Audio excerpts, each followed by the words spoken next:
Hello and welcome to my channel Crisis AJ. दोस्तों, क्या आप जानते हैं ऐसे भी जानवर होते हैं जिनके पास दिमाग नहीं होता, और कुछ तो ऐसे भी होते हैं जिनके पास ना तो दिमाग होता है ना दिल होता है। आज मैं आपको ऐसे ही अनोखे जानवरों के बारे में बताऊंगा। Brainless animal. Number 1, starfish. समुद्र की गहराई में पाए जाने वाला जीव जो कि आसमान में दिखने वाले खूबसूरत स्टार की तरह नजर आता है, इसलिए इसे स्टारफिश भी कहा जाता है।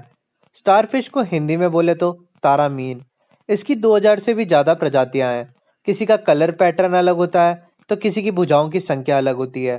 स्टारफिश एक ऐसा जीव है जिसके पास ना ही तो दिमाग होता है ना इसके पास दिल होता है। इसके शरीर में कोई हड्डी भी नहीं होती।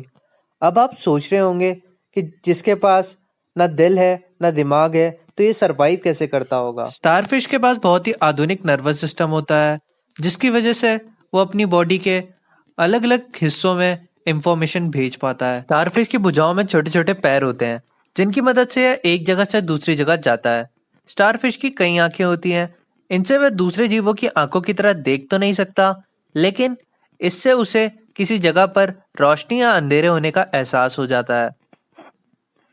यह जीवित रहने के लिए कोरल और छोटी मछलियों का आहार बनाता है और डिस्क वाले हिस्से के बीच में बने मुंह से उसका शिकार करता है।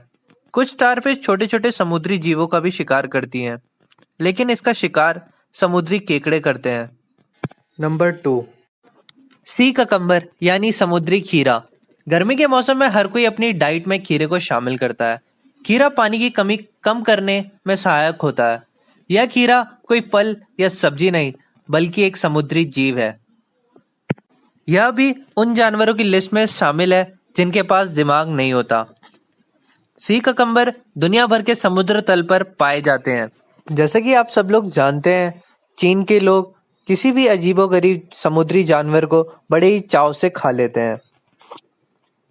इसको भी चीन के लोग बहुत ही चाव से खाते हैं।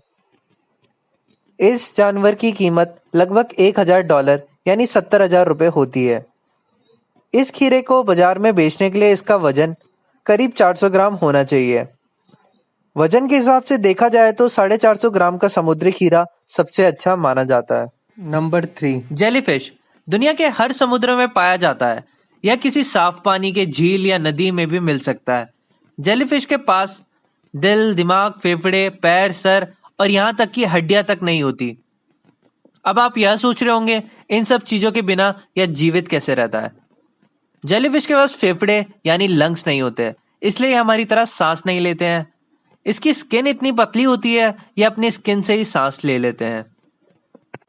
जेलीफिश की पूरी बॉडी 95% पानी से बनी होती है।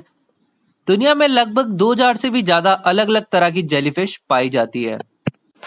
बॉक्स जेलीफिश नाम की एक जेलीफिश है जो कि सबसे खतरनाक मानी जाती है।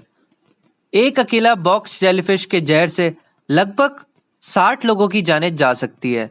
बॉक्स जेलीफिश के डंक मारने से उस इंसान के दिल की धड़कन 2 मिनट के अंदर रुक जाती है, जिससे उस इंसान की मौत हो जाती है। नंबर 4, सी एनेमोन। दुनिया में 1000 से भी ज्यादा अलग अलग सी एनेमोन पाए जाते हैं। ये समुद्र की गहराई में पाए जाते हैं। सी एनेमोन प्लांट की तरह दिखते हैं। यह बहुत ही सॉफ्ट एनिमल होते हैं। सी एनेमोन के पास भी ना तो दिमाग होता है ना दिल होता है। इसके पास बहुत ही खास नर्वस सिस्टम होता है, जिसकी वजह से इसका संतुलन बना रहता है। यह पत्थर, मिट्टी, शेल से जुड़े रहने के लिए अपने फुट का इस्तेमाल करते हैं, जिसे पैडल डिस्क बोलते हैं। Number 5, Portuguese man of war. Portuguese man of war को मैन ऑफ वॉर और फ्लोटिंग टेरर भी कहा जाता है।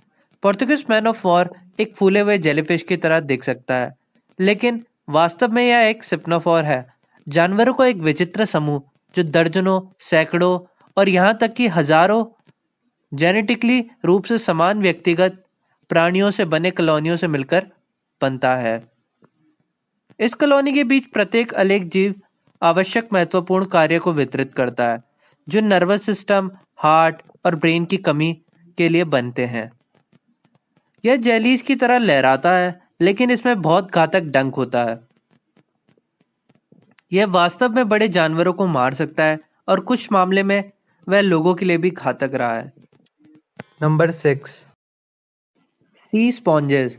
सी स्पॉन्जेस न केवल ब्रेनलेस है, बल्कि स्पॉन्जेस में डाइजेस्टिव सिस्टम, नर्वस सिस्टम और सर्कुलेटरी सिस्टम भी नहीं है। इसके बजाय उनके पास बिना डिजाइन वाली कोशिकाओं का एक समूह होता है जो उस समय अपने शरीर में घूमता है, जो उस प्रकार के सेल में आवश्यक होते हैं। हालांकि इनके पास कोई इंटरनल ऑर्गन नहीं होता, फिर भी स्पॉन्ज छींक सकते हैं। Thanks for watching. Please like and subscribe.